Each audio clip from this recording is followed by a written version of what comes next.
विधानसभेवेळी परळीतल्या पराभवाचा धक्का पंकजा मुंडे अजूनही विसरलेल्या नाहीयेत। मला परळीच्या लोकांनी पाडलं नाही तर परळीच्या गणितांनी पाडलं असं वक्तव्य पंकजा मुंडेंनी केलंय। बीडमधून उमेदवारी मिळालेल्या पंकजा मुंडे सध्या जोरदार प्रचार करतायत आणि याच प्रचारादरम्यान त्यांनी पराभवाचं कारण सांगितलंय।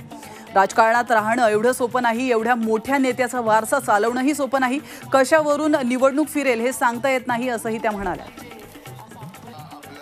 एवढ्या मोठ्या नेत्याचा वारसा चालवणं एवढं सोपं नाही। कितीही चांगलं काम केलं तरी कशावरून निवडणूक फिरेल हे सांगता येत नाही आणि लोकांच्या भल्यासाठी काम करणाऱ्या माणसाच्या पोटामध्ये पीडा उठत असते। अशा वेळी मला परळीच्या लोकांनी नाही पाडलं, परळीच्या गणिताने पाडलं। मग तेवढेच पडले मला। एका माणसाने 8 वेळा फॉर्म विड्रॉ केला, निवडणूक बदलली। पण तेव्हा बऱ्याच आता त्याच्यानंतर सगळ्याच नेत्यांनी भाषण केले, सगळंच पोलकोल झाली, काय झालं काय नाही जगासमोर मी काय म्हणायची गरज नाही।